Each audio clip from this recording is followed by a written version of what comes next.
make them appropriate size-wise. Now, if you're cosplaying, you know, you saw what I did with 7 of 9. I did that on purpose since the big joke about her was, of course, that she was on the show because of her chest. So as a result, I went ahead and made them a little extra large because I could do it, could get away with it. So the other aspect of body shape for guys, cleavage. Now, this is one way to do cleavage. I'm wearing a t-shirt. Maybe you want to do something a little less restrictive, and you want to do cleavage like this. If you're going for realism, though, I'm not sure you're going to get a whole lot for it. But cleavage can make a big difference. Go ahead to the next one. Can you hold the projector up just a little bit so we can see the bottom? Move the chair. Is the chair? Yeah. And lift it up. You'll notice that I actually managed to get it work fairly well in this. As a matter of fact, just earlier before I came in here, I was walking around the dealer's room and I was talking to someone who knows me from the Starfest conventions, and another woman was there. And we were chatting and I said, yes, I'm going to do the Crossplay panel, and the other girl went, ah, got it. And I looked at her and she said, I thought you were a woman because you've got a dent right there. Because that's one of the triggers. If you can pull off convincing looking cleavage, then that's another trigger that's going to make people process and make you more believable. There are a variety of ways to get cleavage. I actually emailed one of the top female impersonators in the country. How many of you all saw the Xena beauty pageant episode? A couple of you. I emailed the actor who was the female impersonator in it, and I said, how did you do your chest? He emailed me back, 2 words, duct tape. I said, thank you. And as a matter of fact, if you go and you look online, there are all kinds of things that people use for cleavage enhancers. For example, the people who make the hips have come out with what they call the diva, and it goes around you like a bra, and supposedly then is going to hook in the front and push your chest flesh up to give you a cleavage look. Someone else invented, let's see, where is it? There's one on Cosplay.com that someone invented which uses a metal rod, a piece of metal that goes up around and pulls them in. Somebody else invented what they thought would work, which was these 2 things that you attach with an adhesive and then tie a string and pull them together. Because your object is to take whatever flesh you have here and shove it together so that it gives the illusion of cleavage. Now, I obviously have tried some different things. I just used this kind of first aid tape. It's Johnson & Johnson all-purpose clear tape.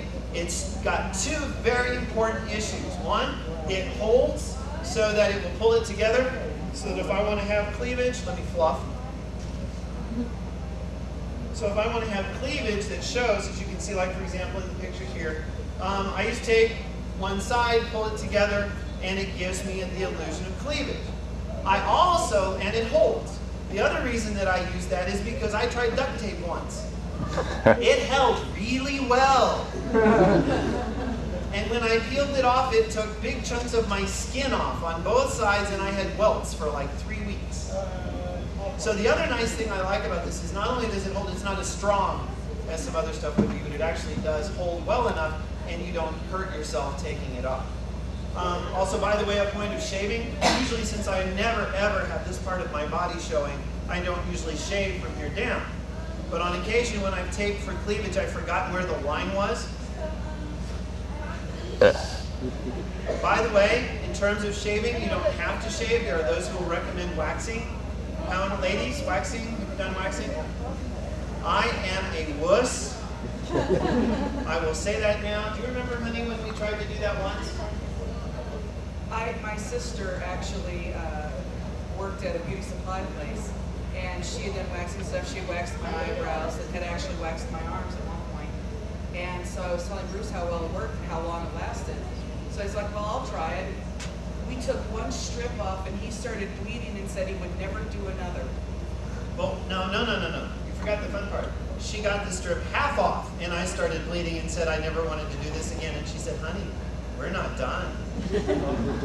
So I have nothing but the utmost respect for anyone who is willing to do that, especially in some of those tender areas.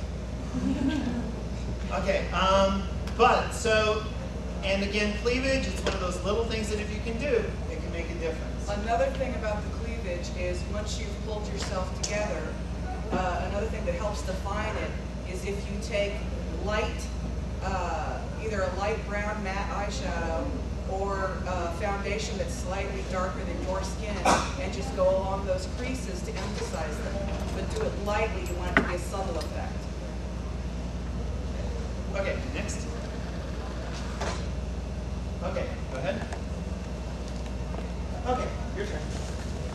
Okay, going the other way around.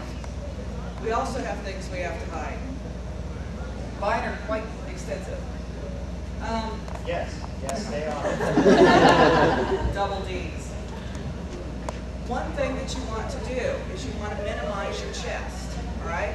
Doesn't matter if you're fat or thin, it doesn't matter if you're well endowed or not, you still need to do something with it. Unless you have not reached puberty, you've got to do something. If you are small-breasted, generally a wide, like a 4-inch wide, elasticized tape like you use for wrapping somebody's ankle if they've sprained it, those kind of tapes will work very well for binding a small-breasted woman. Doesn't even come close to helping with me. If you're larger, some of the things that you can try are tape. Now, the way a friend of mine did it is she took a white t-shirt, put that on, and then had her boyfriend duct tape over it.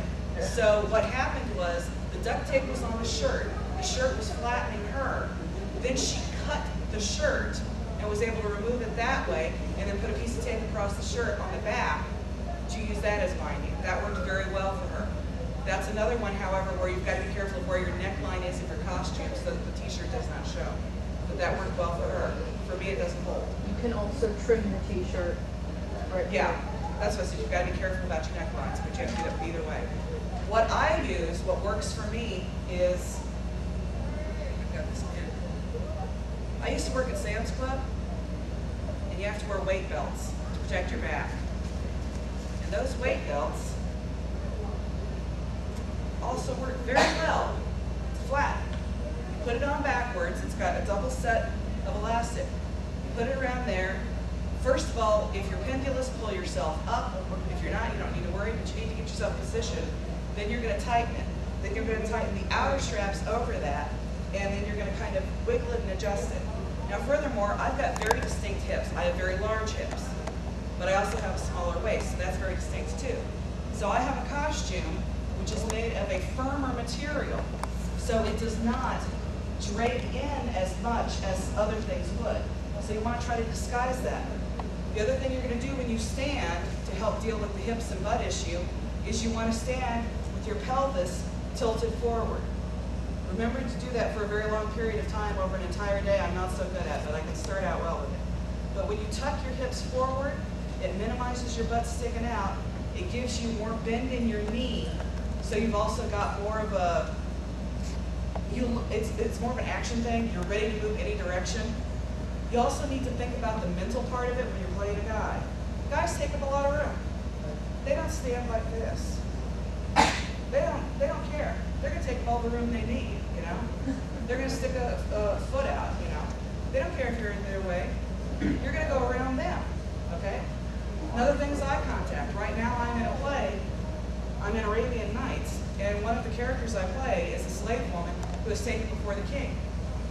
I had the worst time in rehearsal because I'm not allowed to look him in the eye. And it's like he's talking to me, and so I'm looking up at him. No. Women don't make the eye contact. And the thing is, culturally, even in America, a lot of women they don't look you in the eye or they don't stare at you or whatever.